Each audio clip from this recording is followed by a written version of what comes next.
جمال الوجود بذكر الإله وتصفو الحياة بنور هدى وتطلب نفس له طاعة ويبلغ سعد إلى منتهى.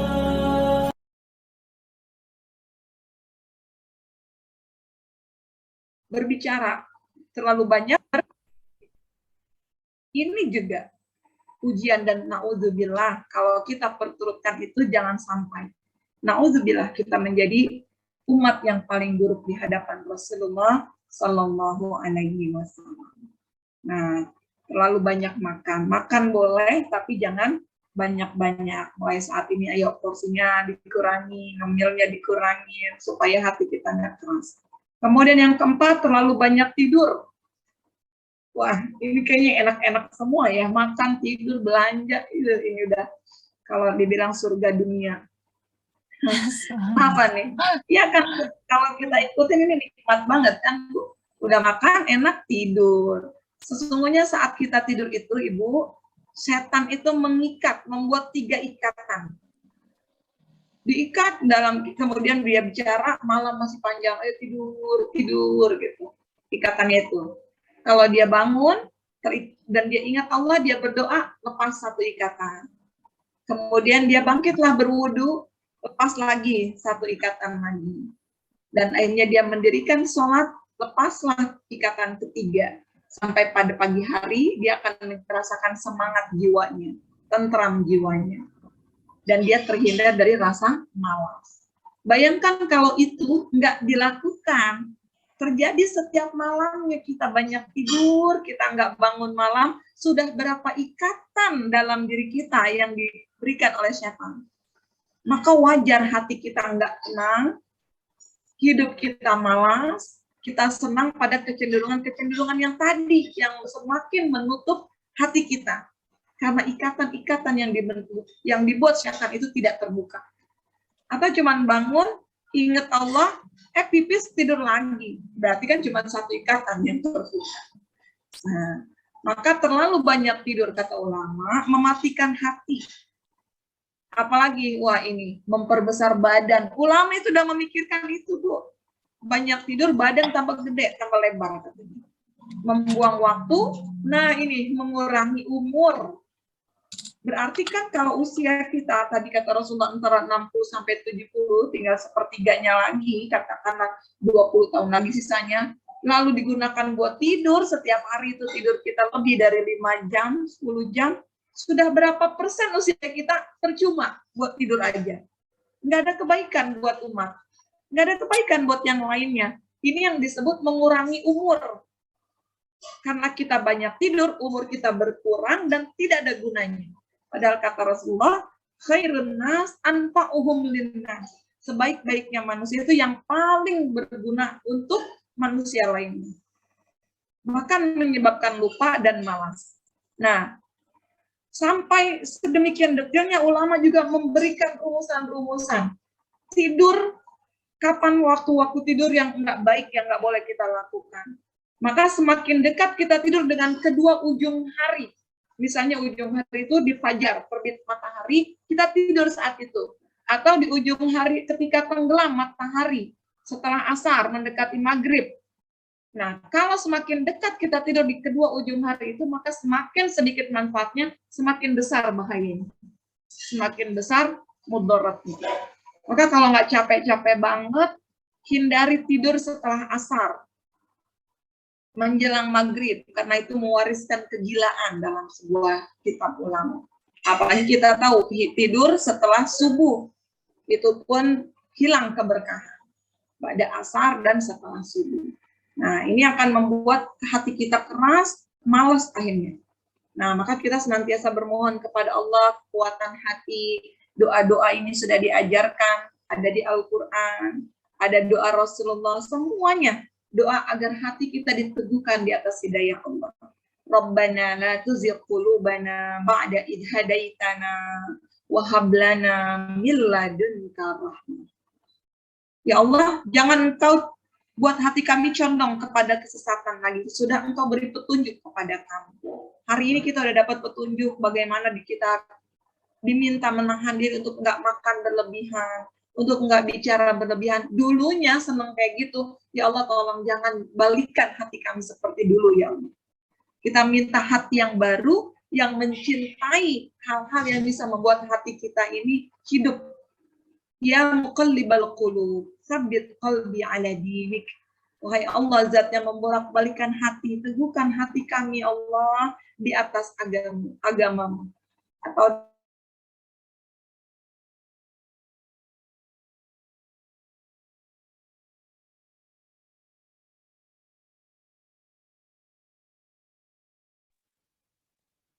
Macet lagi ya teman-teman. Iya, hilang Masih Bun. ada, saya masih ada. Ustazahnya ada tapi Masih ada sinyalnya ini. hilang. Kita ini kan masih 33 ini. Iya. Sinyalnya jelek kali di tempat ustazah.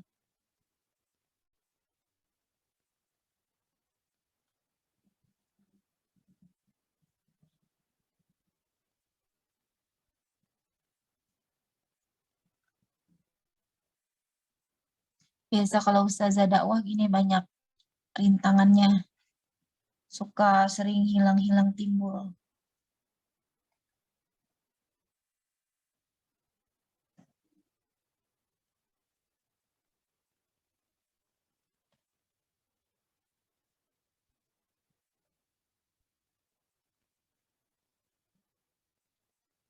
Kepental juga ustazah.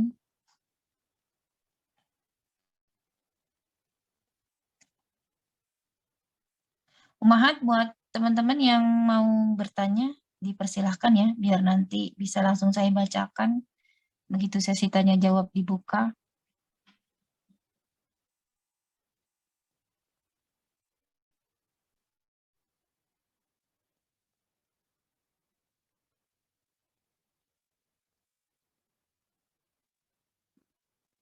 Ntar saya japri ustazah dulu.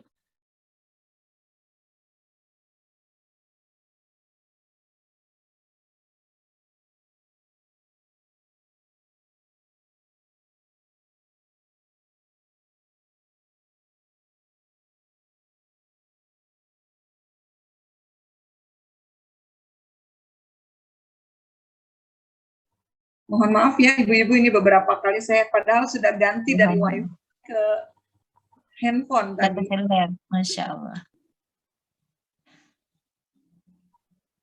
Jadi kita sekarang akan belajar, insya Allah setelah kita tahu hal-hal yang meracuni hati kita coba ayo dibersihkan. Seandainya dulu kita sudah kadung, terlanjur ya, kita mencintai hal-hal itu, semoga hari ini kita bisa mengikisnya dengan upaya kita. Di antaranya banyak faktor-faktor yang menghidupkan hati. Di sini kita sudah belajar dulu pembagian hati. Di antaranya adalah zikir. Nah, zikir apa sih Bu yang Ibu tahu tentang zikir menurut ibu-ibu? Mengingat. Zikir mengingat itu Allah. secara terminologis ya Bu, dari kata zakaro yadzkuru zikran. Artinya dia menyebut.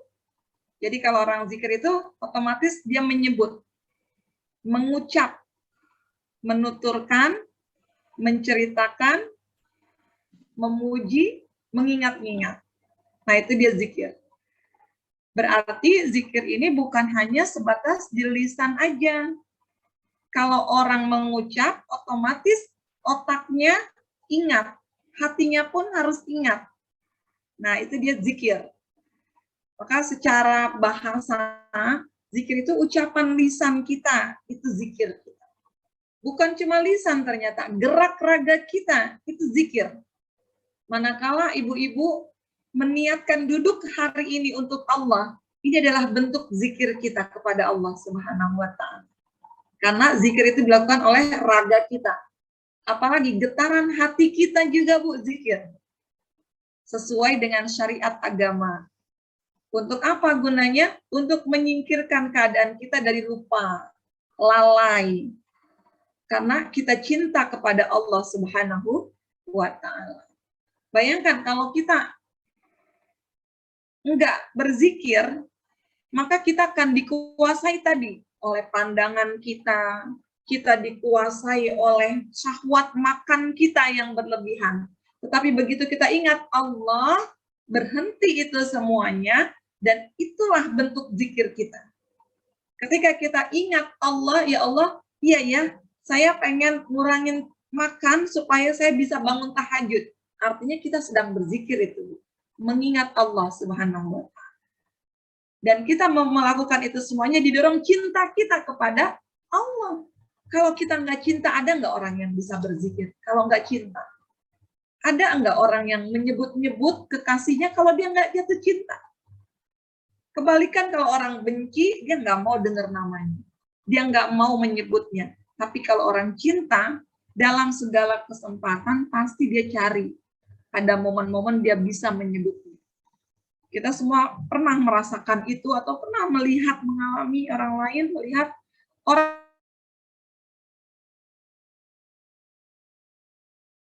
terus orang yang dicintai.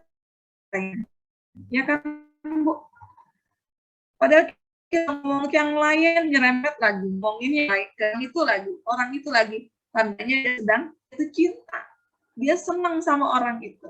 Begitu pula kita. Kalau kita ingat Allah, maka dalam segala keadaan kita diminta. Lisan kita, raga kita, hati kita, otak kita, semua mengingat Allah Subhanahu wa Ta'ala. Dan Allah firmankan, وَمَنْ يَعْشُ عَنْ ذِكْرِ الرَّحْمَنِ نُقَيِّدْ لَهُ الشَّيْطَانَ فَهُوَ لَهُ قَرِينٌ. Siapa yang berpaling dari mengingat Allah yang Maha Pemurah Ar-Rahman, atau dia berpaling dari Al-Quran, karena Al-Quran ini adalah zikir. Apa kata Allah? Hati-hati. Kami adakan baginya setan yang menyesatkan. Dan setan itu akan menjadi teman yang selalu menyertainya. Nah, jadi ketika banyak juga ahli zikir yang tergelincir.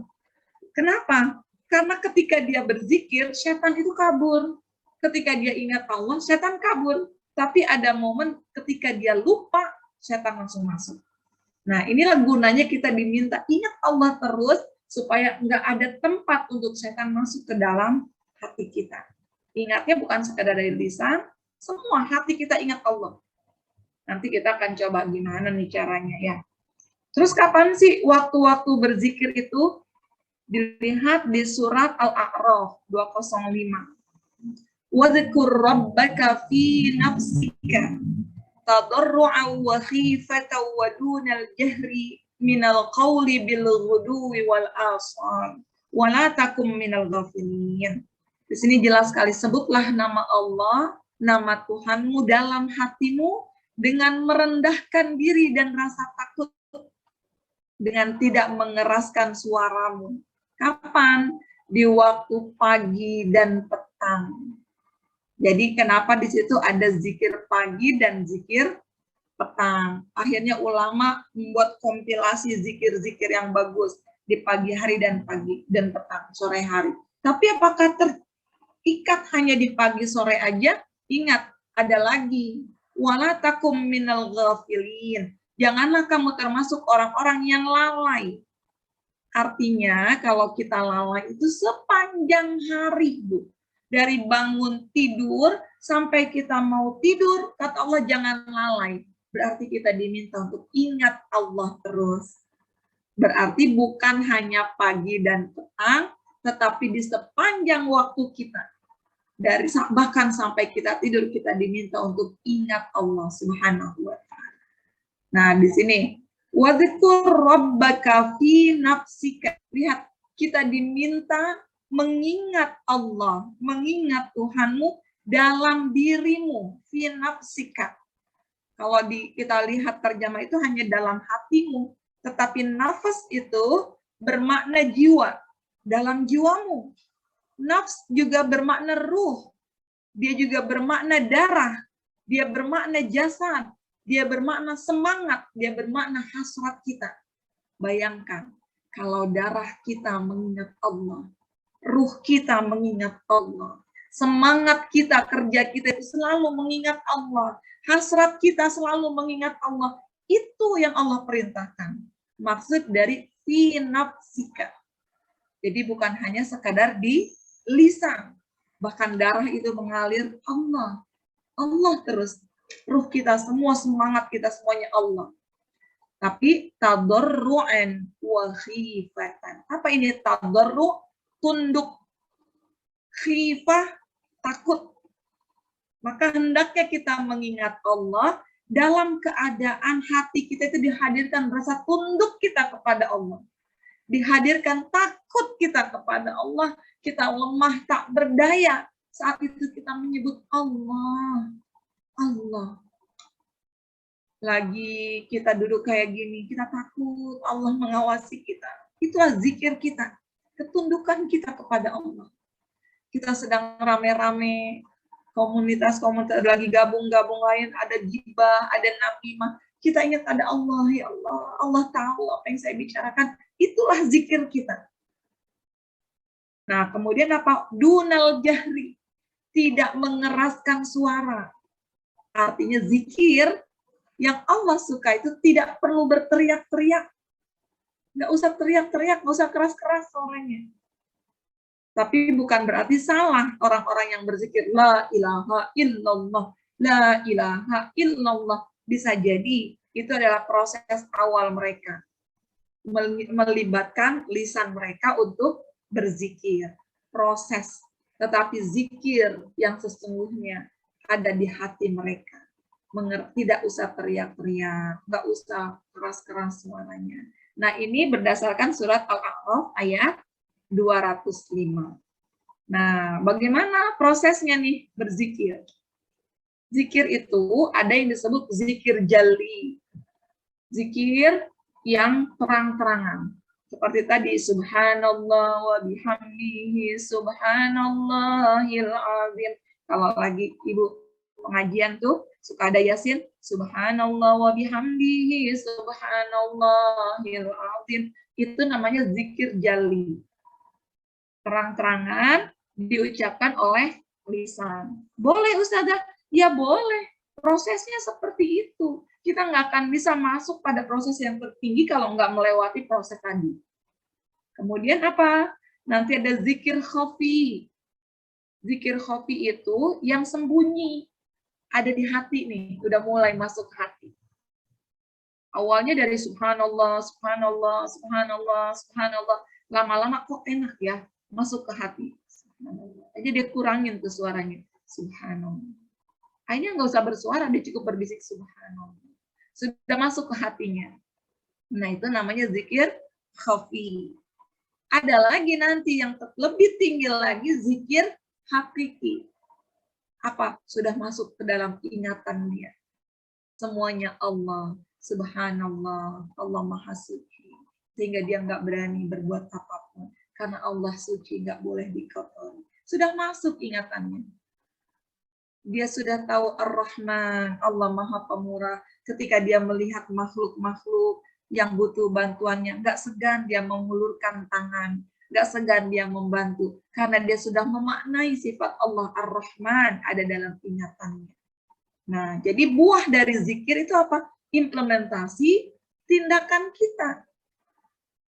Representasi sifat-sifat Allah ada dalam diri kita yang boleh kita sebarkan itu untuk semua makhluk. Kecuali sifat-sifat Allah ada yang tidak boleh dimiliki makhluk. Misalnya apa? Al-Muntaqim, gitu. Allah yang maha keras memberikan perlawanan, memberikan balasan. Hanya Allah, kita nggak boleh. Nah, ini Bu, jadi awali dengan lisan ketika kita mau berzikir. Coba yang belum terbiasa nggak apa-apa dengan lisan Bu. La ilaha illallah, la ilaha illallah, la ilaha illallah, la ilaha illallah, la ilaha illallah. Rasakan ketika lisan kita mengucapkan kalimat itu. Ada nggak yang terasa di hati kita? Jadi jangan, Ustazah, nggak boleh bid'ah tuh, zikir keras-keras suaranya. Bisa jadi mereka sedang berupaya, mereka sedang berlatih memasukkan ke hati mereka semuanya. Nah, seperti itu ibu-ibu. Itulah kenapa Rasulullah mengajarkan zikir setelah sholat itu subhanallah 33 kali. Terus apalagi? Alhamdulillah 33 kali. Allahu Akbar 33 kali. Ih, kenapa sih nggak 3 kali aja Ustazah? Banyak banget 33 kali. Bisa jadi subhanallah, subhanallah, subhanallah. Baru kita dapat feel-nya itu di bilangan ke-10. Baru masuk ke hati kita. Lagi subhanallah, subhanallah. Ternyata ada yang baru masuk di bilangan ke-15, ke-20. Maka itu juga zikir dengan bilangan-bilangan termasuk bagian dari upaya kita mencari feel-nya di mana hati kita itu masuk saat kita berzikir. Maka Bu, ketika kita sudah terbiasa berzikir, lisan kita berzikir, masuk ke hati kita dan kita memaknai makna zikir itu sampai pada ingatan kita. Apa kata Allah di sini? Fadhkuruni adzkurkum washkuruli wala takfurun. Karena itu, ingatlah aku, niscaya aku akan ingat kepadamu. Di sini nggak ada kata sambung. Ingatlah aku, kemudian aku akan ingat. Enggak. Atau ingatlah aku, maka aku akan ingat. Enggak juga. Atau ingatlah aku, dan aku akan ingat. Enggak juga. Artinya ketika kita ingat Allah, langsung Allah itu ingat pada kita. Kita menyebut Allah, Allah langsung menyebut nama kita. Tidak ada jeda. Beda halnya kalau saat ini, saya ingat nih sama Bu Ica. Besok Bu Ica ingat saya. Oh, terus WA saya. Ustazah, saya ingat, oh Ustazah, gini. Oh, kemarin saya ingat sama Bu Ica. Kan ada waktu kan? Ada jeda. Atau ya, saya lagi ingat pagi, sorenya telepon, ada yang telepon. Lagi ingat Ustazah, ingat yang pagi. Banyak seperti itu. Tapi hamba dengan Allah. Begitu hati kita ingat Allah, Allah langsung mengingat kita. Allah menyebut nama kita di hadapan penghuni langit, ibu-ibu. Masya Allah. Dan saat ini kita duduk bermajelis, mengajarkan, belajar zikir, memuji Allah. Allah sedang membangga-banggakan nama kita di hadapan penghuni langit. Berapa orang yang hadir hari ini, semoga termasuk orang-orang yang dibanggakan Allah di hadapan penghuni langit. Maka guru saya mengatakan di bukunya apa? Allah menzikirkan hamba. Hamba berzikir bersama zikirnya Allah. Dan Allah berzikir bersama zikirnya hamba. Dapat nggak ini kira-kira? Bisa dipahami nggak? Allah menzikirkan hamba. Ketika kita sedang berzikir, siapa sih yang bikin kita berzikir, Bu? Kan Allah. Nggak bisa berzikir sendiri. Kita nggak bisa ingat Allah kalau Allah nggak memberikan ingatannya dalam diri kita. Maka disebutkan Allah menzikirkan hamba. Maka ketika itu kita langsung merespon, langsung berzikir. Hamba berzikir bersama zikirnya Allah. Karena ketika kita berzikir, Allah pun berzikir mengingat kita. Allah berzikir bersama zikirnya hamba. Dan indah enggak ketika saling menyebut, saling mengingat satu sama lain. Masya Allah, indah banget. Coba deh kita sama suami, pasangan-pasangan, ih so sweet banget sih. Lagi inget kirim bunga, pengen makan ini, dia kontak juga pengen makan. Ih, ayah tahu aja sih Bunda pengen makan pecel lele, kok pulang kerja bawain pecel lele. Artinya kan connect hatinya. Itu dengan sesama hamba, kita senang luar biasa. Kita bahagia luar biasa dengan suami kita. Gimana kiranya ketika kita ingat Allah, ingat kita mengingat bersama-sama, saling menyebut namanya itu. Masya Allah. Maka fadhkuruni adzkurkum, kata Allah, ya ingat kepadaku. Bahkan dalam ingatan kita pun nggak lepas dari Allah yang memampukan kita ingat kepada Allah Subhanahu wa Ta'ala. Maka efek zikir, jiwa raga kita mengingat Allah dengan cara apa? Menjauhi semua larangan-larangan Allah. Menjauhi semua hal-hal yang membuat Allah murka. Kita jauhi karena kita ingat sama Allah. dan kita berupaya mengerjakan apa-apa yang dicintai Allah Subhanahu wa taala. Kita kejar semua hal yang mendatangkan ridhonya Allah Subhanahu wa taala. Inilah efek dari zikir kita. Sudah belum zikir kita berefek seperti itu? Kalau belum, coba aja di sini terus, lisannya terus. Maka luangkan waktu berzikir, khusus berzikir. Bukan hanya zikir setelah habis sholat. Itu umum sekali. Tambah dong. Kan tadi sisa usianya katanya tinggal 1/3. Itu pun kalau dikasih sama Allah ya Bu ya. Maka tambah sekarang kita berzikirnya, porsi setelah sholat ba'diyah, duduk lagi. Tambah zikir khusus kita. Yang memang kita niatkan itu untuk Allah Subhanahu wa ta'ala. Nah, selanjutnya, faedahnya apa? Zikir. Apa sih manfaatnya zikir? Di sini banyak sekali ya. Kitab-kitab Imam Ibnul Qayyim mengatakan, zikir mengusir setan, mengekang, mengalahkan setan, mendatangkan ridhonya Allah, menghilangkan kegundahan, kegelisahan, memberikan efek bahagia, kesenangan hati kita. Yang lagi sedih-sedih, gimana kalau kita ajak berzikir? Alladzina amanu wa tatma'innu qulubuhum bi dzikrillah. Orang-orang yang beriman, hati mereka akan menjadi tentram dengan mengingat Allah. Ala bi dzikrillahi tatma'innul qulub. Ingatlah, hanya dengan mengingat Allah, hati menjadi tenang. Nah, ini ditentekin, insya Allah juga kita ada majelis zikir. Selama ini untuk terapis-terapis sudah dibiasakan berzikir dengan porsi yang lebih zikirnya, bukan rata-rata standar. Kalau habis sholat yang seperti itu namanya umum, zikir-zikir umum. Maka kalau ada hati kita yang gundah, gelisah, hadirkan Allah. Allah. Dengan kalimat-kalimat apa yang kita tahu? La ilaha illallah. Afdalul zikri, la ilaha illallah. Zikir yang paling utama itu adalah la ilaha illallah. Masukkan itu la ilaha.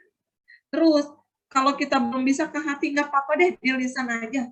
Latihan terus sampai kita belajar masuk ke dalam hati kita. Apalagi zikir juga menguatkan hati dan badan, Bu. Kita tahu, Bu, badan ini sumbernya adalah hati, kan?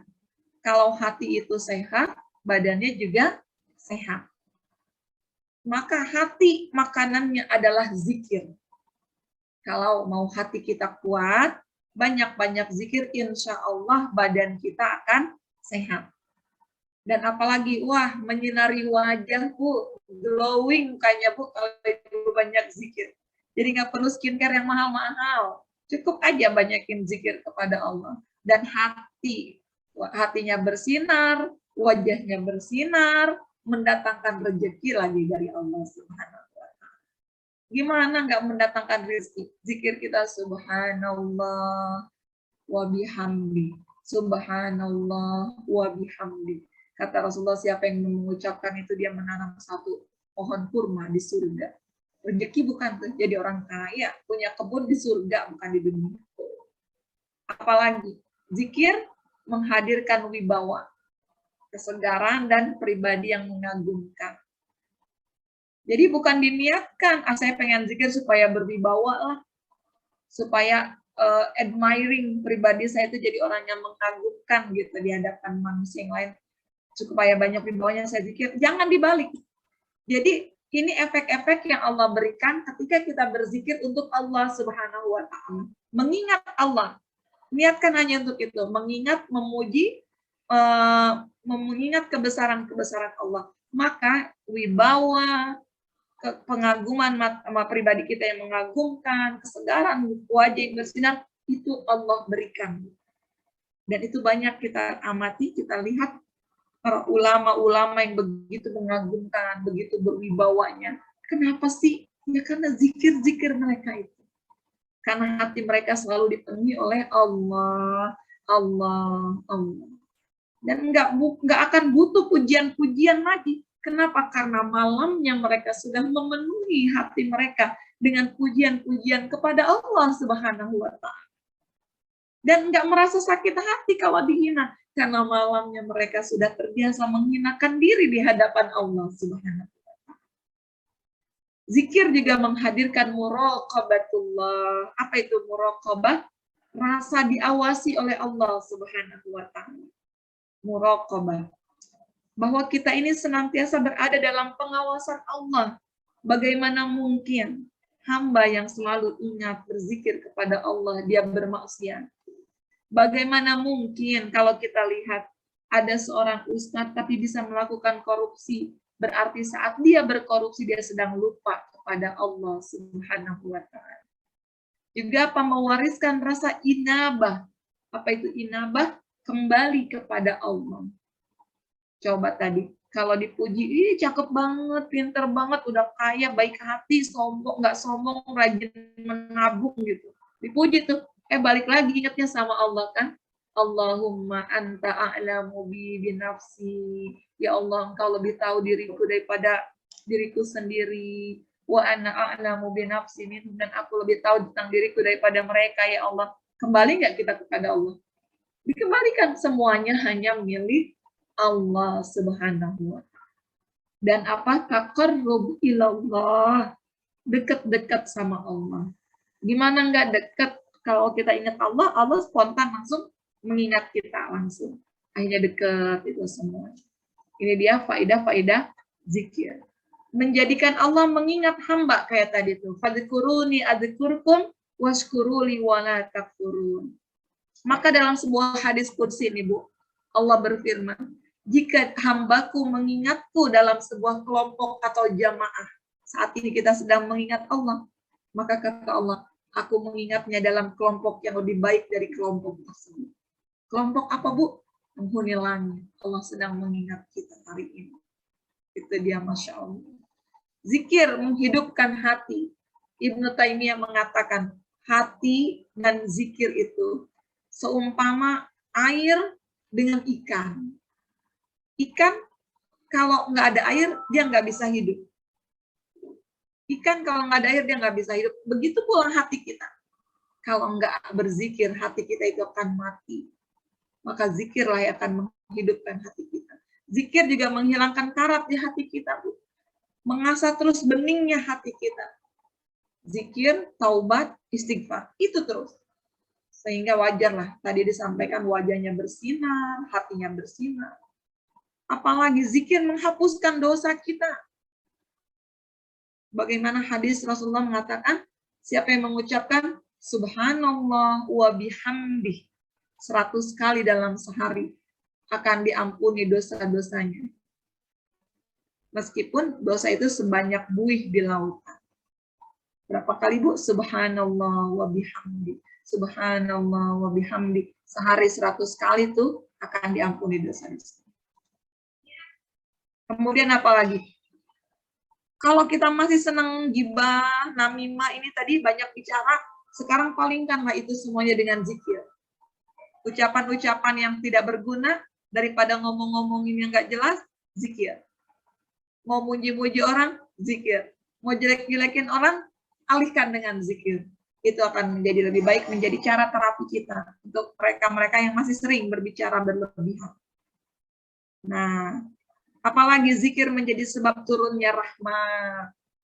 Ini ada hadisnya. Tidaklah suatu kaum berkumpul di satu rumah Allah, mereka membacakan kitabullah, mempelajarinya, kecuali apa? Allah turunkan kepada mereka ketenangan, rahmat menyelimuti mereka, dan malaikat mengelilingi mereka. Allah memuji mereka di hadapan makhluk yang ada di dekat Allah. Masya Allah. Zikir menjadi tanaman di surga. Siapa yang mengucapkan kalimat subhanallahil azim wa bihamdi, Ibu sedang menanam satu pohon kurma di surga.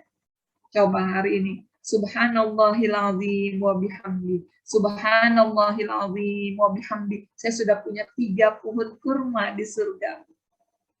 Subhanallahil azim wa bihamdi. Mau pohon durian boleh, Bu, pilih. Karena dulu di zaman Rasulullah ada pohon kurma, beliau mengibaratkan dengan pohon kurma. Dan itu bukan di dunia. Di dunia kita punya kebun, dibilang orang kaya. Gimana kiranya kita punya kebun kurma di akhirat nanti, Bu. di surga nanti. Subhanallahil azim wa bihamdi. Jadi pilih tuh tadi subhanallah bihamdi 100 kali, atau mau pengen punya pohon di surga, subhanallahil azim wa bihamdi. Atau pengen dapat pahala besar, Bu, terjaga dari gangguan setan. Dalam satu hari kita tidak diganggu oleh setan, maka zikirlah. La ilaha illallah wahdahu la syarikalah, lahul mulku wa lahul hamdu wa huwa ala kulli syai'in qadir. Itu 100 kali, Bu. Maka kata Rasulullah, niscaya dia akan bebas, tidak diganggu setan. Akan terjaga dirinya dari setan dari pagi sampai sore. Tidak ada orang yang membawa amal lebih baik dari itu semuanya. Ada yang dalam riwayat lain, la ilaha illallah wahdahu la syarikalah, lahul mulku wa lahul hamdu yuhyi wa yumitu wa huwa ala kulli syai'in qadir. Bebas, dua-duanya ada riwayatnya, ada asarnya. Wajib nih, apalagi buat peruqyah ya, terapis itu harus zikir ini setiap hari 100 kali. La ilaha illallah wahdahu la syarika lahul mulku wa lahul hamdu wa huwa ala kulli syai'in. Apalagi zikir. Nah, melindungi kita dari rasa lupa kepada Allah. Kenapa kalau lupa kepada Allah akan menyebabkan apa, Bu? Sengsara kita di dunia dan akhirat. Bahkan Allah gambarkan, wala takunu kalladzina nasullaha fa ansahum anfusahum ulaika humul fasiqun. Janganlah kamu seperti orang-orang yang lupa kepada Allah. Kalau mereka lupa kepada Allah, Allah jadikan juga mereka lupa kepada diri mereka sendiri. Siapa itu orang-orang fasik? Nah, jadi banyak-banyak zikir juga menyebabkan turunnya keberkahan dan malaikat.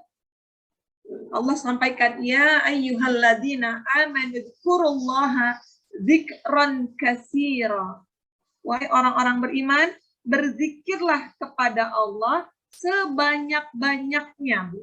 Dzikran katsira. Itu dia kenapa ada bilangan-bilangan dalam berzikir. Saya disuruh ngamalin zikir 5.000 kali, Ustadzah. 5.000. Kan nggak boleh ya, Ustadzah, pakai bilangan. Oh, maksudnya bukan seperti itu mungkin. Karena perintahnya hanya amal zikirlah yang Allah minta banyak. Berbanyak-banyak. Zikir itu harus banyak-banyak. Maka zikran katsira. Mungkin 5.000 kali itu kan menjadi standar dia setiap hari. Boleh lebih dari 5.000, jangan kurang. Nah, itulah kita jangan cepat-cepat mengambil satu kesimpulan yang kita belum tahu. Wasabbihuhu bukratan wa asila. Bertasbihlah kepada Allah di pagi hari dan sore. Walladzi yusalli 'alaikum wa malaikatuhu liyukhrijahum minadh-dhulumati ilan nur. Allah yang apa? Bersolawat kepadamu, memberikan rahmat kepadamu dan semua malaikat. Dan Allah mengeluarkan kita semua dari kegelapan menuju cahaya. Nah, sudah jelas, Bu, tadi efek-efek zikir ya? Banyak nggak tuh? Ibu mau pilih apa? Mau pilih diampuni dosa-dosanya? Subhanallah wa bihamdi 100 kali. Mau dihindari dari gangguan setan? La ilaha illallah wahdahu la syarikalah, lahul mulku wa lahul hamdu wa huwa ala kulli syai'in qadir 100 kali. Mau punya pohon kurma? Subhanallahil azim wa bihamdi. Itu satu zikir, satu pohon kurma. Dan masih banyak keistimewaan, keutamaan zikir yang diajarkan oleh Rasulullah Shallallahu Alaihi Wasallam. Nah, kira-kira yang itu udah dikerjakan semua belum? Yang itu aja masih banyak banget, ngapain kita cari-cari zikir yang lain? Yang nggak ada, yang nggak diajarin oleh Rasulullah. Maka kejar aja dulu yang jelas dalilnya. Yang itu merupakan janji Rasulullah Sallallahu Alaihi Wasallam. Kenapa? Akhirnya kan banyak pertanyaan. Sering kami hadapi. Ustazah, saya tuh katanya tadi zikir itu bikin ketenangan hati. Katanya zikir itu bikin keberkahan hidup, bikin apalagi wibawa dan sebagainya tadi. Tapi kenapa saya tuh udah banyak zikir Ustazah, tapi sering galau hati saya? Ada yang seperti itu, Bu. Saya sudah banyak zikir tapi nggak tenang tuh. Tapi masalah rumah tangga saya tetap aja nggak hilang-hilang, padahal saya udah sering zikir. Lihat ibu-ibu, dalil tadi yang pertama Allah mengatakan, ya ayyuhalladzina amanu dzkurullah. Selalu perintah kalimatnya adalah kata perintah, udzkuru, ingatlah Allah. Di Al-Baqarah tadi, fadkuruni adzkurkum, ingatlah Allah, aku akan ingat. Semua bentuknya adalah kata perintah. Sesuatu yang menjadi kata perintah dalam Al-Quran, ibu-ibu, itu adalah ibadah. Ibadah yang wajib kita kerjakan. Dan ibadah tidak akan diterima oleh Allah kecuali meliputi dua aspek ini. Apa itu? Ikhlas dan ittiba. Ini kunci diterimanya ibadah kita. Apa yang pertama? Ikhlas. Niatkan hanya untuk Allah. Wah, jangan-jangan zikirnya disuruh baca la haula wala quwata illa billah 100 kali supaya bisa beli Pajero. Ayo, niatnya buat apa itu? Atau wah, saya disuruh baca ini ada Al-Fatihah 1000 kali supaya warung saya rame pembelinya. Supaya rumah makan saya banyak yang beli. Pintu rezekinya kebuka. Al-Fatihah 100 kali. Nah, ini yang sering terjadi kan di kalangan kita sekarang. Zikirnya betul, tapi ternyata ada niat-niat yang salah. Ada niat yang melenceng dari mendapatkan ampunan rahmat Allah Subhanahu wa Ta'ala. Maka niatkan semua zikir kita itu ditujukan untuk kepentingan akhirat kita, Bu. Sayang banget. Nama Allah kita ucapkan hanya untuk menggapai satu kepentingan di dunia. Ya Allah, saya pengen punya rumah. Udah, kalau pengen punya rumah, zikirnya ini ya. Pengen ini, zikirnya ini. Pengen wibawa, zikirnya ini. Padahal tadi kan sudah disampaikan. Maka hati-hati dengan niat kita. Karena innamal a'malu binniyat. Segala sesuatu amal itu tergantung dengan niatnya. Wa innama likulli imri'in ma nawa. Dan sesungguhnya orang-orang akan mendapatkan apa-apa yang dia niatkan. Bisa jadi dalam prosesnya itu, karena salah niatnya, maka masuklah setan dari celah itu. Dan ini sering kami dapati. Orang ahli zikir, ketika diruqyah, wah reaksi kesurupan luar biasa. Ditanya zikirnya apa? Al-Fatihah. Oh, saya ngamalin Al-Fatihah setiap hari 100 kali, 1000 kali. Supaya nggak mempan dibacok. Supaya saya nggak diganggu. Betapa rendahnya kita mendowngrade, degradasi nama-nama Allah hanya untuk kepentingan-kepentingan itu. Bukankah Allah yang maha melindungi? Bukankah Allah yang maha mencukupi rezeki kita? Manakala Allah kita agungkan, kita puji Allah, apakah nggak mungkin Allah berikan rezeki itu yang lebih? Maka niatkan untuk memuji Allah, untuk mengagungkan Allah. Ini dari niat aja. Maka ibadah akan diterima oleh Allah karena ikhlas dalam hati kita. Kemudian apalagi Bu? Ittiba, hati-hati. Karena zikir ini adalah perintah dari Allah dan menjadi ibadah untuk kita, maka tata cara berzikir pun harus mengikuti tata cara yang diajarkan oleh Rasulullah Sallallahu Alaihi Wasallam. Tata caranya, lafadznya harus diajarkan. Ada asarnya. Apa misalnya? Ada juga yang zikirnya betul bacaannya. La ilaha illallah. Tapi bacanya itu dijeda. Tarik nafas. La ilaha, tarik nafas, illallah, buang nafas. Nah, hal-hal seperti ini juga Bu, dalam praktek ruqyah terapi Quran banyak menjadi sebab masuknya setan. Dari cara-cara yang nggak benar. Ada yang zikir baca Al-Fatihah sekali nafas. Ada yang gitu kan, kita sering dengar Bismillahirrahmanirrahim. Jangan nafas tuh baca Al-Fatihah. Baru selesai waladhdallin, amin. Buang nafasnya. setan masuk di situ. Dan itu banyak terjadi. Maka cara berzikir ini pun harus diperhatikan. Dan pijakan kita adalah Rasulullah Sallallahu Alaihi Wasallam. Apalagi yang zikirnya sambil nari-nari, sambil jungkir-jungkir. Banyak tuh beredar kan video-video la ilaha illallah sambil la ilaha illallah. Hanya dia merasa menyatu dengan Allah dengan cara berzikirnya seperti itu. Ingat tadi ayatnya tadarruan wa khifatan dunal jahri. Zikir itu menghadirkan rasa takut, rasa rendah hati, tidak berteriak-teriak. Itu yang Allah ajarkan. Maka manakala dua hal ini dilanggar, maka bisa jadi akhirnya zikir itu nggak menghadirkan ketenangan dalam hati kita. Akhirnya zikir nggak bisa menjadikan solusi dari setiap permasalahan kita. Nggak menjadi terapi untuk semua penyakit kita. Karena ada cara, ada niat yang salah. Atau bisa jadi ada tenang kita mengikuti satu aliran zikir. Ini juga nih sering saya dapat. Ustazah, saya ikut kelompok zikir di sana, Ustazah. Iya, pertama-tama sih tenang, Ustazah. Tapi kok ini saya banyak ngerasa ini ya, pusing, pinggang saya sakit, kayak kalau ke satu tempat itu kok saya jadi begini. No, hati-hati berarti. Ada step-step fase-fase yang mungkin terlewati.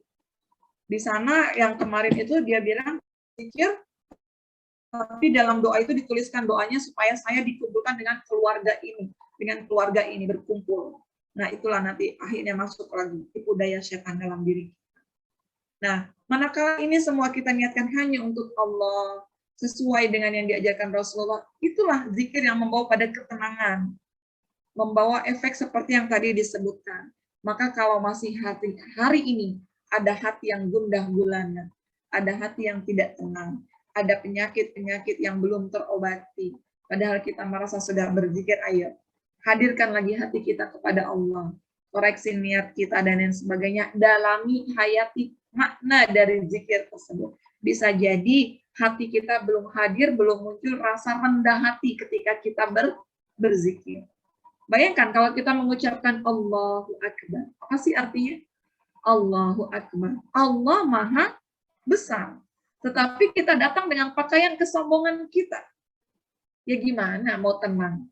Berarti kita kontradiksi apa yang kita ucapkan dengan keberadaan diri kita sendiri. Kita mengucapkan la haula wala quwata illa billah. Tetapi kita masih ingat kita masih punya mobil, punya rumah, punya tabungan. Padahal la haula wala quwata illa billah. Hilang itu semuanya. Nggak ada di hadapan Allah Subhanahu wa ta'ala. Nah, ayo sekarang kita mulai belajar.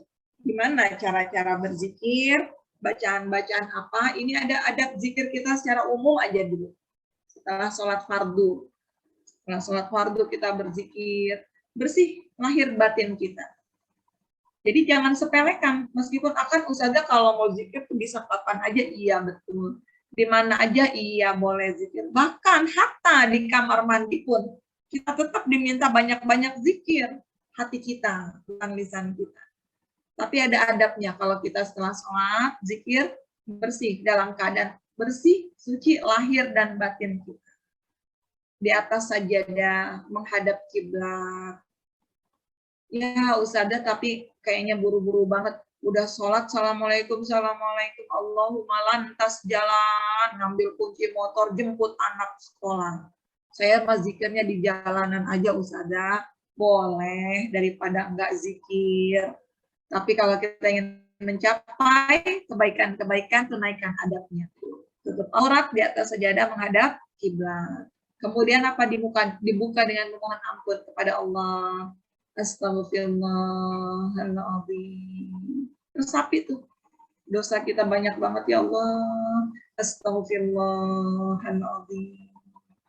Maka orang yang terbiasa berzikir itu terus langsung menetes air matanya. Dia ingat dosa-dosanya. Astaghfirullahaladzim.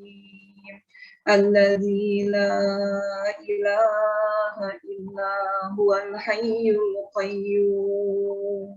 wa atubu ilaihi. Terus ucapkan itu. Posisikan diri kita ini seorang yang banyak dosanya, penuh dengan dosa-dosa. Setelah memohon ampun, hadirkan puji-pujian.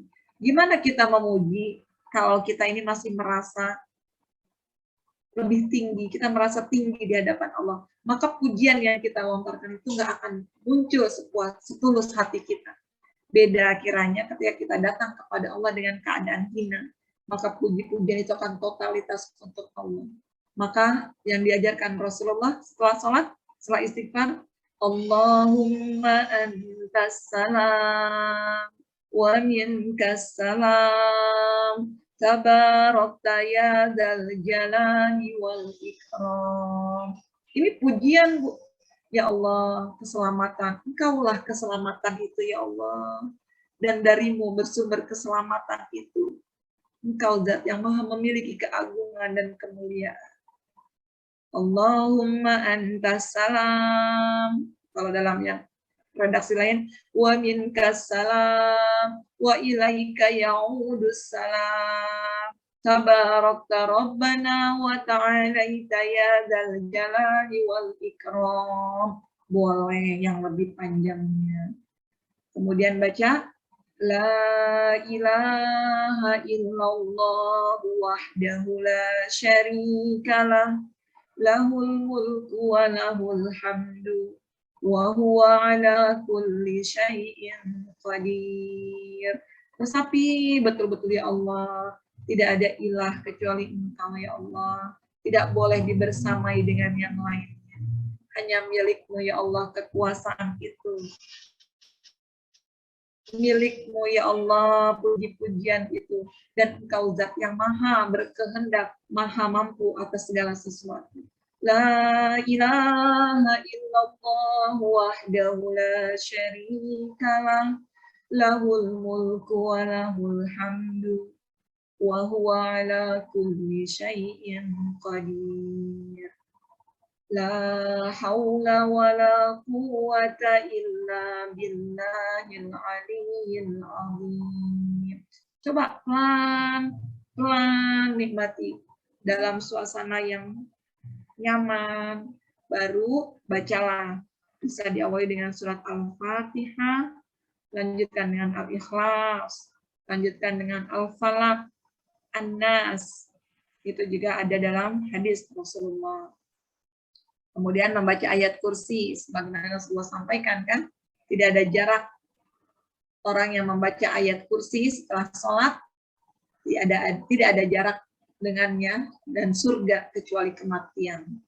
Artinya dia dekat dengan surga. Biasakan setelah sholat juga membaca ayat kursi. Baru lanjut. Ilahana Rabbana anta maulana subhanallah. Subhanallah. Subhanallah. Subhanallah. Subhanallah. Subhanallah 33 kali.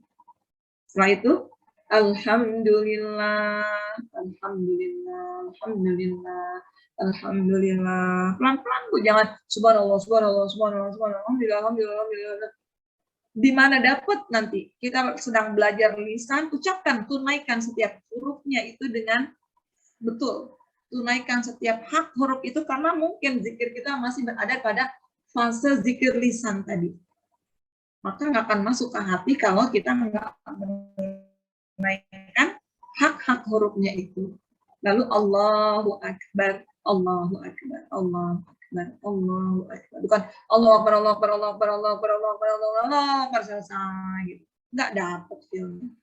Lalu disempurnakan dengan La ilaha illallah wahdahu la syarikalah lahul mulku wa lahul hamdu wa huwa ala kulli syai'in qadir. Masya Allah. Ini zikir yang membuat hati kita tenang. Zikir yang menjadi terapi dalam hidup kita. Kenapa ini susunannya subhanallah dulu, alhamdulillah, baru Allahu Akbar. Kalau itu saya mau ngacak lah, Ustazah, Allahu Akbar dulu, saya ingatnya Allahu Akbar dulu. Ini sudah disusun oleh Rasulullah. Kenapa subhanallah? Apa sih artinya subhanallah? Maha suci Allah. Maha suci Engkau ya Allah. Engkau zat yang maha kuat. Engkau zat yang maha besar. Engkau zat yang maha memenuhi semua kebutuhan. Engkau zat yang maha melindungi. Engkau suci ya Allah.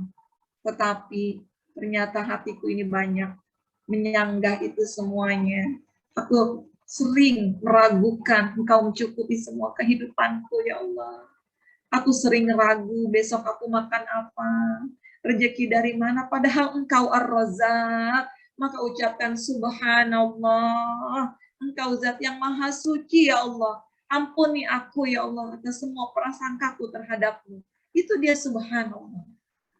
Kalau ada sesuatu yang tidak sesuai dengan zatnya Allah, sifat-sifatnya Allah, itu tidak sesuai, mengingkari semua kebesaran Allah, ucapkan subhanallah. Subhanallah. Karena Allah satu-satunya zat yang suci. Kemudian apa? Suci dari apa, Bu? Suci dari hal-hal yang mengotorinya. Suci dari perasaan kita. Suci dari prasangka kita sebagai makhluk terhadap Allah Subhanahu wa ta'ala. Baru kalau kita sudah bersihkan itu, ucapkan alhamdulillah. Terima kasih ya Allah. Sungguh enggak ada sedikit pun di hidupku ini yang menyakitkan aku ya Allah. Tidak ada sedikit pun dalam hidup ini yang ingin mencelakakanku ya Allah. Tidak ada sedikit pun ya Allah keburukan-keburukan yang Kau berikan kepadaku. Semua itu adalah nikmat. Semua adalah kebaikan yang Kau berikan untukku. Ucapkan alhamdulillah ya Allah. Meskipun kemarin sakit, ternyata sakit itu membawa hikmah. Alhamdulillah. Meskipun kemarin pernah ketipu orang, uangnya hilang puluhan juta, ternyata Allah sedang ingin memanggil kita untuk kembali. Alhamdulillah. Maka setelah subhanallah, tidak ada yang lebih nikmat diucapkan kecuali syukur kita kepada Allah Subhanahu wa ta'ala. Nah, kalau sudah bersyukur, apa yang muncul di hadapan kita, Bu? Yang muncul di hadapan kita hanya kebesaran-kebesaran Allah. Dan kita semakin kecil di hadapan Allah. Maka Allahu Akbar. Engkaulah zat yang maha besar ya Allah. Allahu Akbar. Tinggal pengagungan kita kepada Allah. Allahu Akbar. Allah. Maka zikir ini kalau diucapkan dengan sempurna, dihayati, difahami, mengikis juga kesombongan-kesombongan dalam diri kita. Akan mengikis semua masalah dalam hidup kita. Subhanallah, alhamdulillah, Allahu Akbar, la ilaha illallah, wahdahu la syarikalah, lahul mulku wa lahul hamdu, wa huwa ala kulli syai'in qadir. Baru setelah itu ditutup dengan doa. Kiranya gimana tuh? Doa yang diucapkan, dipanjatkan oleh orang-orang yang sudah menundukkan hatinya di hadapan Allah. Diijabah, Bu, doa-doanya. Doa setelah sholat itu waktu yang diijabah juga. Tapi itu diawali dengan zikir-zikir. Allahumma sholli ala sayyidina Muhammad. Adab-adab doa juga. Ikuti adabnya. Beristighfar, ta'awud, basmalah, memuji Allah. Jangan lupa bersolawat kepada Rasulullah. Karena solawat inilah yang akan memudahkan semua jalan kita.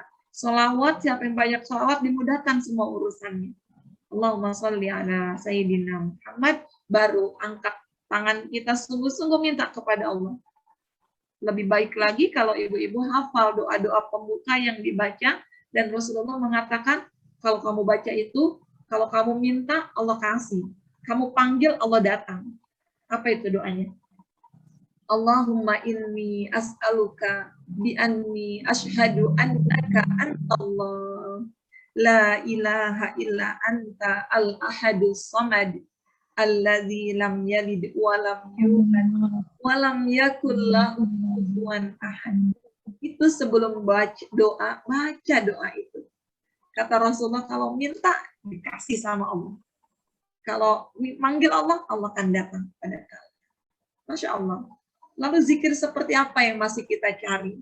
Kalau sudah banyak zikir-zikir yang diajarkan Rasulullah, dan semua itu adalah indah, semua itu baik, hanya mungkin hati kita yang belum terkait, ilmu kita yang belum sampai. Kemudian kita masih belum puas, cari zikir-zikir lain. Kita datangin orang, Ustadz, Ustadzah, kasih saya amalan dong, kasih saya zikir dong, supaya anak saya ini gampang jadi hafid Quran. Zikirnya apa?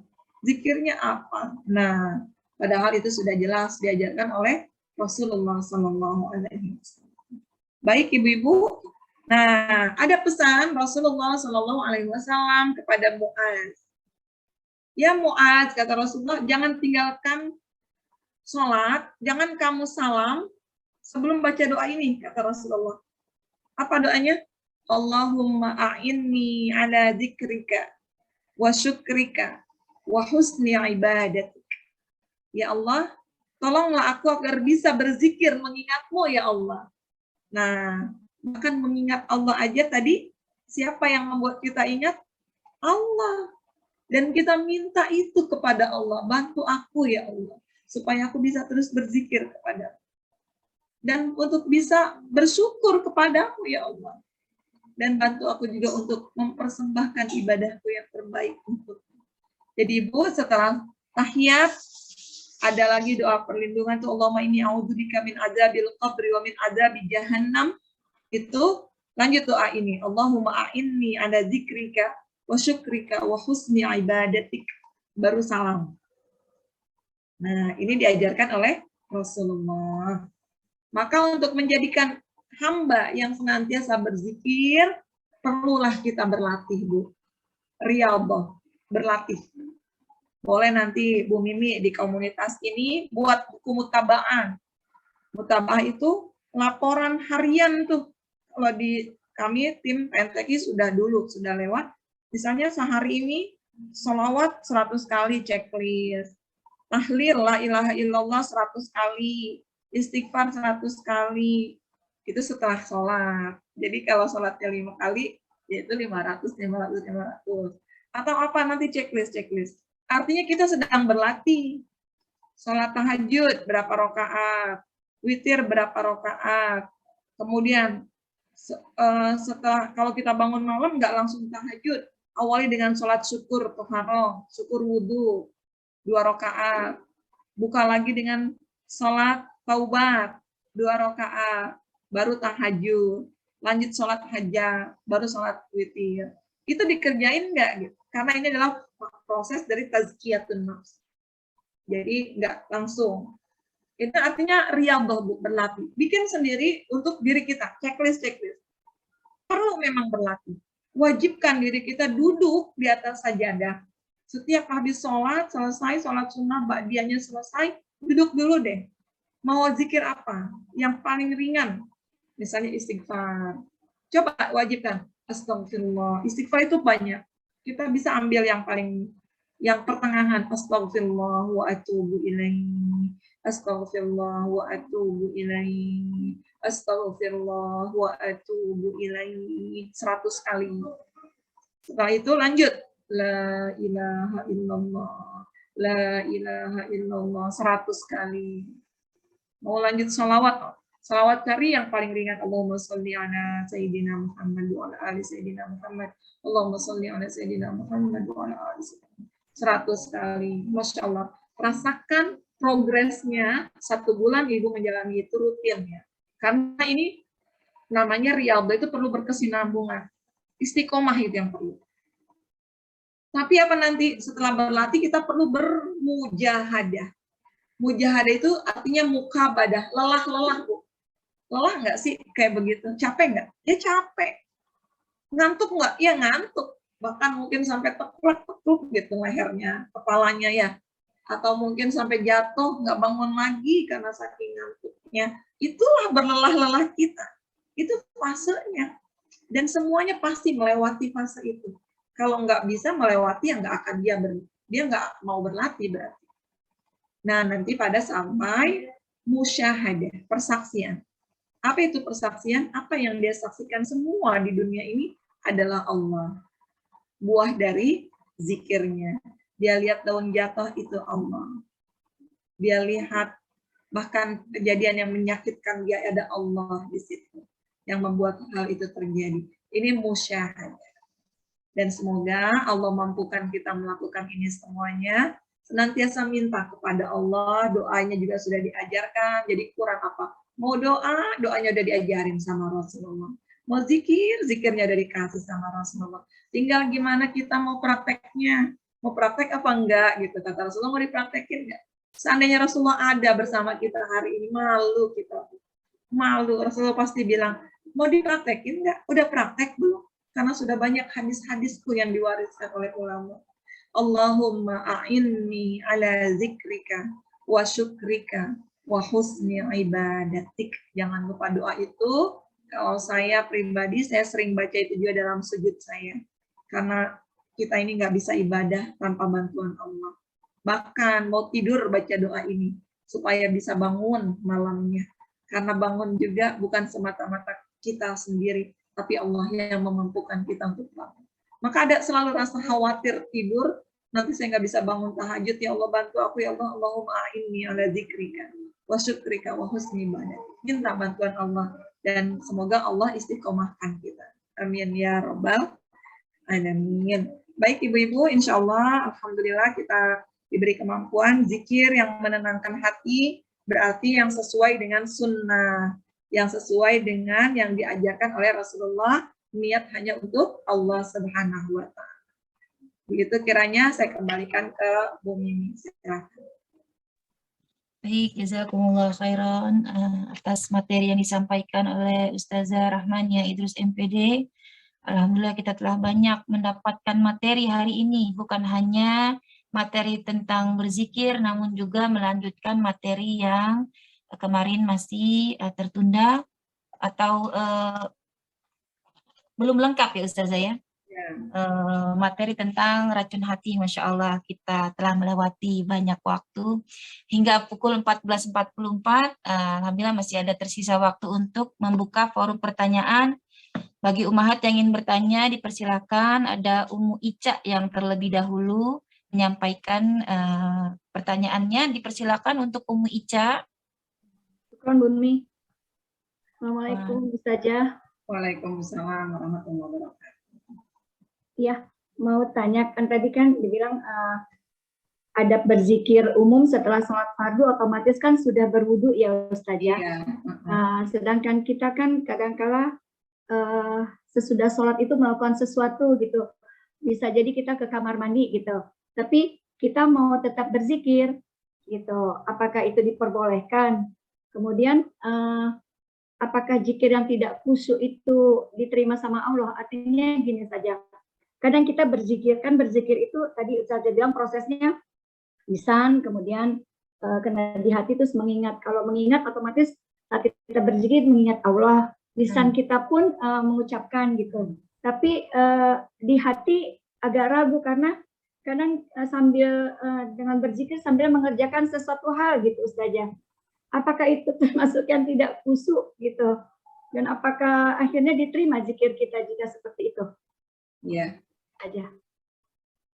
Kalau kita beranjak ke kamar mandi setelah sholat ya Bu, dalam sebuah hadis, malaikat itu membersamai seseorang dari mulai dia sholat sampai dia berzikir selama dia tidak beranjak dari tempat duduknya.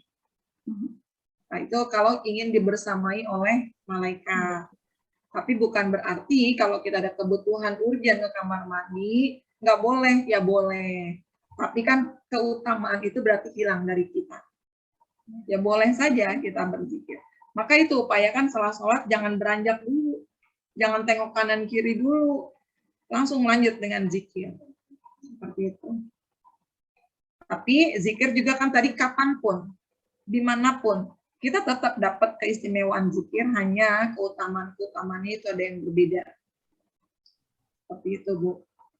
Kemudian zikir tapi hatinya nggak khusyuk.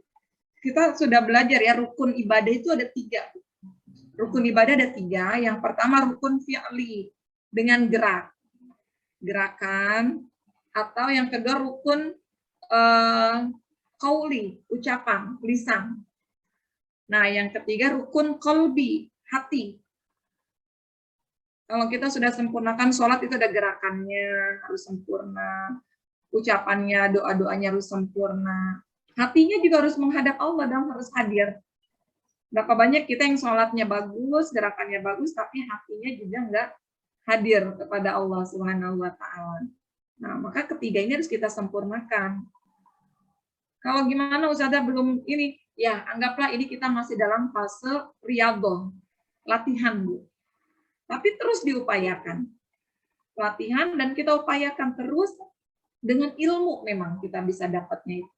Keutamaannya, maknanya dengan ilmu. Karena kalau nggak ada ilmu kita nggak bisa. Maka pernah juga saya mengalami ya begini, orang yang mengalami gangguan usaha, dan saat itu dia sedang diganggu ya setan lah gitu ya. Dia selalu ini begini ganggu saya. La haula wala quwata illa billah. Dia ucapkan masih tetap ayo hilangkan semuanya, lepaskan kecuali Allah. La haula wala quwata. Terus dia ucapkan terus di mimpi apa yang dia lihat, dia bilang, Ustazah, dia semakin kecil Ustazah. Tadinya dia begitu menghantui saya, dia begitu mengganggu saya, besar menakut-nakuti saya. Tapi ketika saya mengucapkan la haula wala quwata illa billah dengan segenap bimbingan melepaskan itu semua kemampuan dia, ternyata dia semakin kecil, hilang Ustazah. Dia hilang ternyata. Dan itulah Allah tampakkan kan? Allah tampakkan melalui kejadian-kejadian yang ada di sekitar kita. Artinya, bolehlah berzikir dengan lisan, tapi itu pada fase kita sedang belajar. Ketika dihadirkan hati, itu khasiatnya luar biasa. Zikir itu. Artinya Ustazah, artinya kita kalau berzikir, kayak tadi kan sholat berarti dengan waktu khusus. Maksud saya, kan kadang kita ibu-ibu sambil masak atau sambil setrika, berzikir. Nah, kalau saya mikirnya kalau gitu khusyuk nggak sih? Gitu, karena ya boleh aja. Tetap itu termasuk khusyuk juga ya Ustazah, boleh ya? Ya boleh. Daripada kita menghabiskan buat berdendang malah lebih bahaya. Oh iya. Ya. Insya Allah dalam lisan kita itu proses kita mengingat Allah. Iya. Ya saja. Seperti Ya, itu. syukron saja.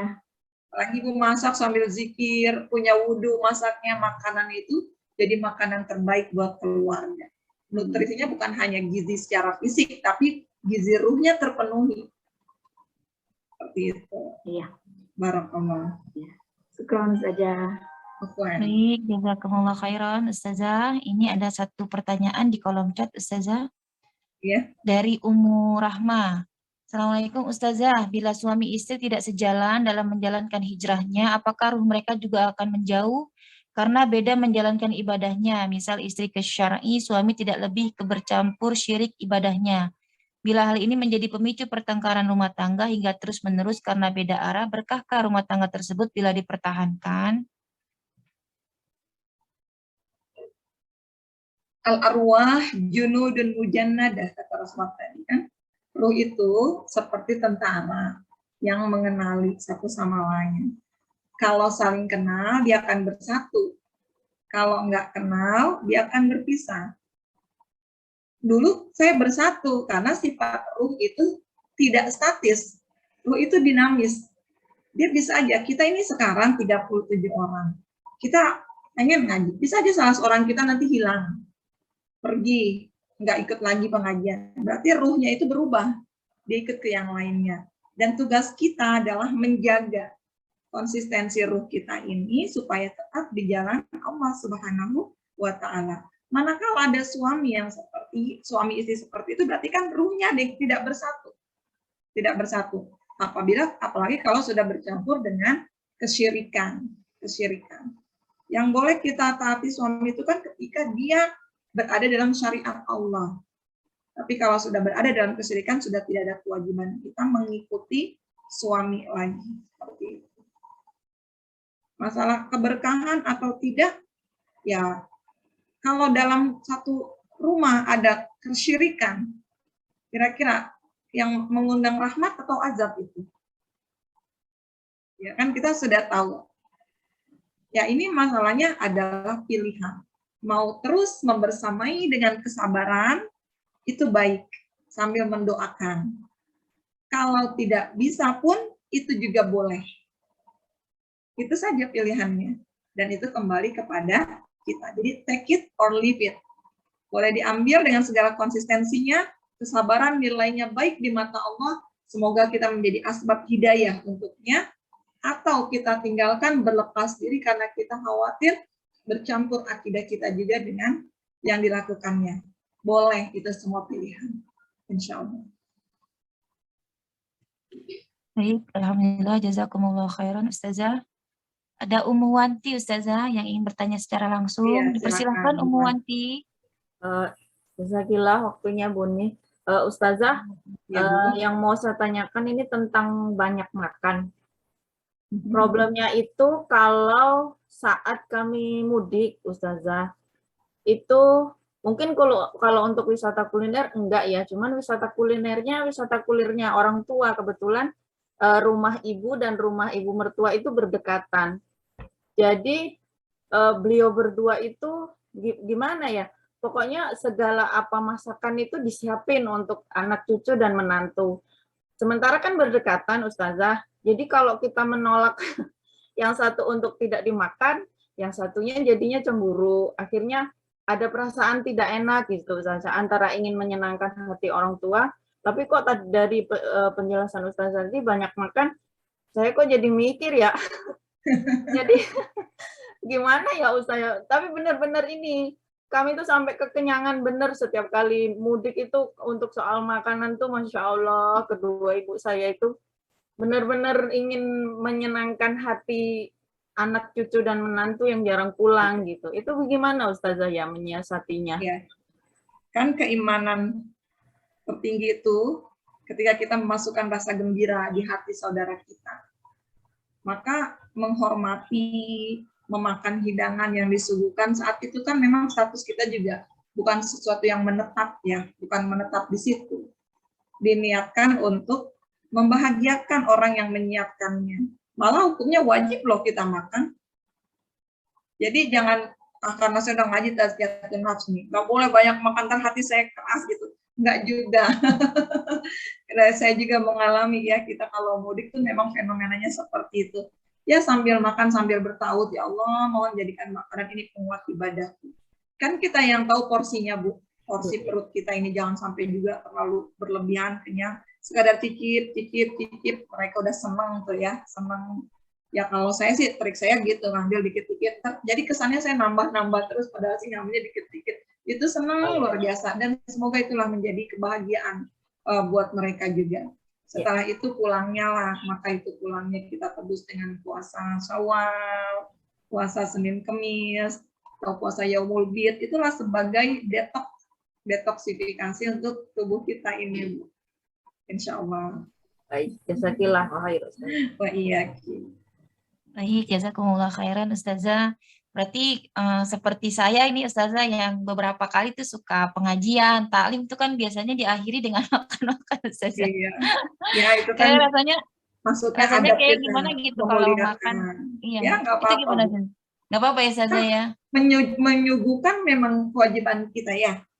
Masalah mau makan banyak enggaknya kan kamunya yang mau makan. Gitu. Jangan nanti setelah ini Bu Mimin nyiapin porsinya dikit nih, habis ini. Pulang ngaji pulang gitu ya Ustazah. Pulang-pulang. Ya enggak lah, itu juga ada kita adab-adabnya, ada ya kita niatkan semuanya memasukkan kegembiraan di hati saudara kita. Iya, amin insyaallah. Baik Ummahat, masih tersisa waktu 4 menit, bila ada yang ingin bertanya dipersilahkan. Tidak, Ummu Ica mau dilanjutin lagi pertanyaannya? Belum puas Ummu Ica. Tafadhal Ummu Ica. Boleh ya, saja bertanya. Iya. Kan beberapa ulama bilang di kamar mandi nggak boleh menyebutkan nama Allah ya. Berzikir itu kan ada nama-nama Allah. Terus boleh nggak di kamar mandi atau di dalam hati? Dalam hati, Bu. Oh, boleh ya. Tetap jadi jangan dilafalkan, justru di kamar mandi itulah tempat kita harus banyak zikir. Iya. Karena disitulah tempat-tempat mereka gitu. Maka jangan lepas zikir dalam hati terus. La ilaha illallah. Jangan sampai keluar juga gitu ucapan itu. Ya saja. Satu lagi mungkin di luar ini. Ya Bu, silakan. Di kamar mandi boleh ada kaca? Cermin? Boleh kan? Ini masalahnya ke adab. Ya kan? Dalam sebuah riwayat kan sahabat Nabi itu Utsman bin Affan. itu sahabat yang paling pemalu. Kalau mandi itu gelap semuanya karena malu melihat auratnya. Lah kita ngelihat sendiri depan kaca gitu ya. Ya ini maksudnya ke dalam bab adab kita. Seperti Baiknya itu. nggak ada ya Ustazah ya.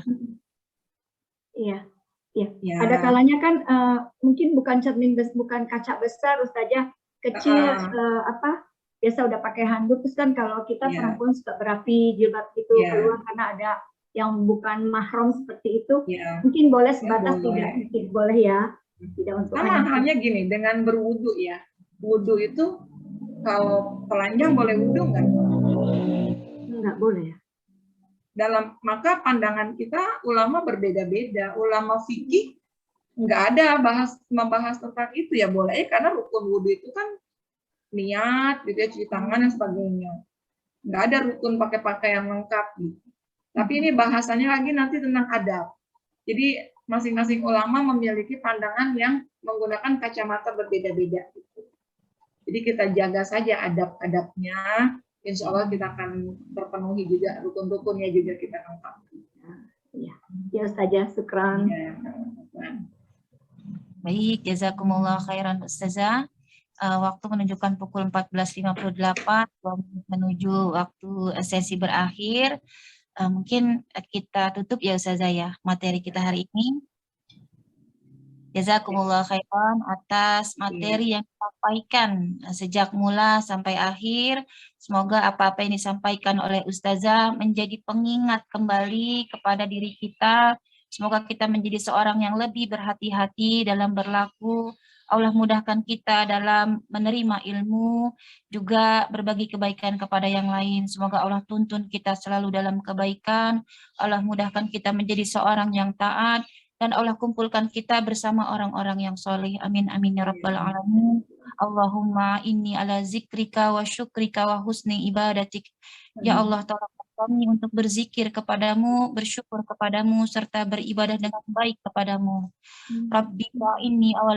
Rabbi ya inni wala tu'in alayya wansurni wala tansur alayya wamkurli wala tamkur alayya wahdini wa yassiril huda ilayya wansurni ala man bagha alayya rabbi ja'alni laka syakkara laka zakkara laka rahaba laka mitwa'a ilaika mukhbita laka awwaha muniba rabbi taqabbal taubati waghsil haubati wa'ajib da'wati wa thabbit hujjati wahdi qalbi wa saddid lisani waslul sakhimata qalbi. Rabbi, tolonglah kami dan jangan engkau tolong orang yang akan mencelakakan atas diri kami, dan belalah kami dan jangan engkau bela orang yang akan mencelakakan diri kami. Perdayakanlah untuk diri kami dan jangan kami diperdaya orang. Berilah kami petunjuk serta mudahkanlah petunjuk itu kepada kami. Juga tolong kami atas orang yang zalim kepada kami. Rabbku, jadikanlah kami hamba yang selalu bersyukur kepadamu, senantiasa berzikir kepadamu, takut kepadamu, taat kepadamu, khusyuk, patuh, suka berdoa dan bertaubat kepadamu. Rabbku, terimalah taubat kami dan bersihkanlah dosa-dosa kami. Perkenankanlah untayan doa kami, tetapkanlah hujjah kami, berilah petunjuk bagi hati kami, luruskanlah lidah kami, serta hilangkanlah kejelekan dalam hati kami. Amin amin ya rabbal alamin.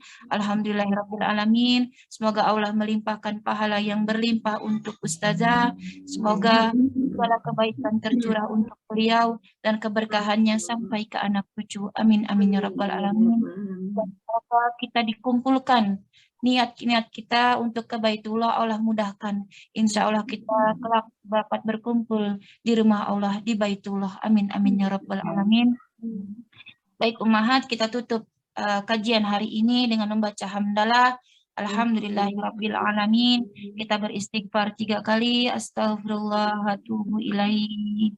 Astaghfirullah wa atubu ilaih. Astaghfirullah wa atubu ilaih. La ilaha illa anta subhanaka inni kuntu minadh dhalimin. Mahat, kita tutup dengan membaca doa kafaratul majlis. Subhanakallahumma wa bihamdika asyhadu an la ilaha illa anta astaghfiruka wa atubu ilaih. Yang benar datangnya dari Allah, yang salah dari Mimi pribadi. Mimi mohon ampun kepada Allah, juga memohon maaf kepada ustazan dan teman-teman semua. Billahi taufiq wal hidayah, waridha wal hidayah. Wassalamualaikum warahmatullahi wabarakatuh. Waalaikumsalam warahmatullahi wabarakatuh. Alhamdulillah. Jazakumullah khairan Ustazah. Jazakallah khair Ustazah Buni. Terima kasih banyak Ustazah. Malam ini ada majelis zikir di sini yang dekat, boleh merapat. Mulai Malam Jumat ya, Isya, Ustazah. sholat tasbih, zikir biasa kita sampai jam 11. Enak Insya ya Allah. yang dekat-dekat ya Ustazah. Jauh gimana nih? Siapa yang deket ya? Jauh di Depok gimana nih? Biasa kemarin Cuma Mimi ya, doang. Bu Lis Febri pernah hadir. Kapan ya acara? Iya. Kemarin Umu kakaknya juga ada Rahma, Umulis. kajian Kali berkitab ya. Kakaknya Bu Iya, Lis. sesekali ya Ustazah. Teman-teman harusnya berkenan juga nih hadir nih kalau Ustazah bikin acara di luar SPC adakan. Kapan-kapan kita kumpul nih ke acara TNTQ. Boleh. Baik itu Diatur aja minimal, di sini. minimal weekendnya ya Ustazah ya. Ya boleh. Silakan mau Kalau 3 bulan kalau yang di sekali Tangerang- nggak apa-apa di majelis, silakan terbuka. Iya, Tempatnya janjian ya insya Allah Ustazah ya, bareng-bareng ya. dikondisikan. Soalnya saya Iya. kalau acara TNTQ selalu sendirian nih, paling bertiga sama Umulis sama Umu Rahma. Bu Belum Rahma pernah nih malah sekarang bareng-bareng. udah kerja nih, Bu Rahma gak susah juga. Iya. Semoga Iya. ya Ustazah doakan biar kami dirizkikan untuk bisa sama-sama datang ke acara TNTQ. Amin, amin. Ya nggak apa-apa, Kalau 3 yang di- bulan sekali, 4 bulan sekali silakan. Iya, boleh. Makanya Kalau di insya Allah Tangerang siap. di mana deh Ustazah? Kenapa? Kalau yang di Tangerang di mana Ustazah? Apanya? Waktu tempat tetapnya Ustazah. Di majelis kan? Majelis Tangerang Kota. Ini Heeh. masih proses di Masjid Nabawi, Taman Royal, Oh. tapi belum ini Oh. juga ya. Belum Sebelum tetap ya perizinan. Ustazah. Belum. Kalau yang Imanuddin insya Allah tetap ya Ya, Ustazah insya ya. Allah tetap. Baik, jazakumullah khairan Ustazah. Ya, wa iya. Terima Saya kasih izin ya banyak. dulu. Jazakumullah. Ya, terima kasih jazakumullah. Assalamualaikum. Assalamualaikum. Waalaikumsalam warahmatullahi wabarakatuh.